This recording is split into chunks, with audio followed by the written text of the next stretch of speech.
बलांगीर सुपरिचित अनुष्ठान friends club तरफ तृतीय राज्यस्तरीय फुटबॉल टूर्नामेंट आज 11 तारिख पर्यंत स्थानीय पृथ्वीराज हाईस्कूल खेल पड़िया उद्घाटित हो जाइछि। ଏହି ଉଦ୍ଘାଟନୀ ଉତ୍ସବରେ ବଲାଙ୍ଗୀର ଉପଜିଲ୍ଲାପାଳ ଆଲୋକ ପଟେଲ ଦୀପ ପ୍ରଜ୍ୱଳନ କରିବା ସହ ଫ୍ରେଣ୍ଡସ୍ କ୍ଲବ ପତାକା ଉତ୍ତୋଳନ କରି ଖେଳକୁ ଆରମ୍ଭ କରିଥିଲେ। ଆଜିର ଖେଳରେ ସମ୍ବଲପୁର ଓ ବରଗଡ଼ ମଧ୍ୟରେ ଖେଳ ପ୍ରଦର୍ଶିତ ହୋଇଥିଲା। ଏହି କାର୍ଯ୍ୟକ୍ରମରେ ଫ୍ରେଣ୍ଡସ୍ କ୍ଲବ ସଭାପତି ଲୋଟସ୍ ଷଡ଼ଙ୍ଗୀ, ସମ୍ପାଦକ ଜଗନ୍ନାଥ ମିଶ୍ର, ପରାଧ୍ୟକ୍ଷା ଲିକା ସାହୁ, ଶତ୍ରୁଘ୍ନ ସିଂ, ପିଆର ହାଇସ୍କୁଲ ପ୍ରଧାନ ଶିକ୍ଷୟିତ୍ରୀ ସନ୍ତୋଷିନୀ सेठी, काउंसिलर नंदिनी पोड़, शंभु नाग मंचासीन थिले। दिनकु दिन फुटबॉल प्रति लोकंक आग्रह कमिबा, युवपीढ़ी मनरे खेलर मनोभाव बढ़ाइबा तथा सहर मध्य थिबा पीआर हाईस्कूल खेल पड़ियार एक एभଳି फुटबॉल खेल देखिबा पई लोकंक भिड़ देखिबाकु मिलिछि। सेही लक्ष्य नै फ्रेंड्स क्लब ई राज्यस्तरीय प्रतियोगिता आयोजन 3 वर्ष होला करि आसुछि बोली सभापति लोटस षडंगी कहिथिले।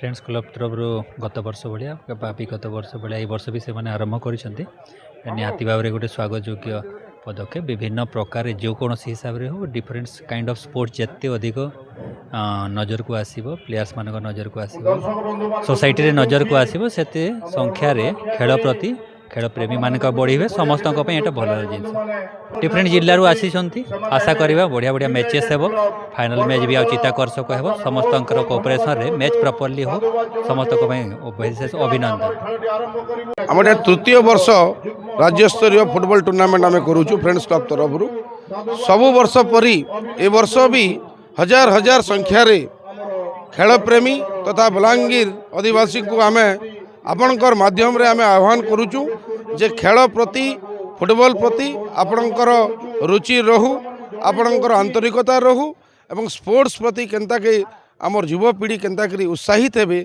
सेथिर लगी उत्साहित करबार लगी आमर फ्रेंड्स क्लब के तथा फुटबॉल प्लेयर्स मान को उत्साहित करबार समस्त जनसाधारण को अनुरोध समस्ते आसिक खेल के उपभोग करूँ।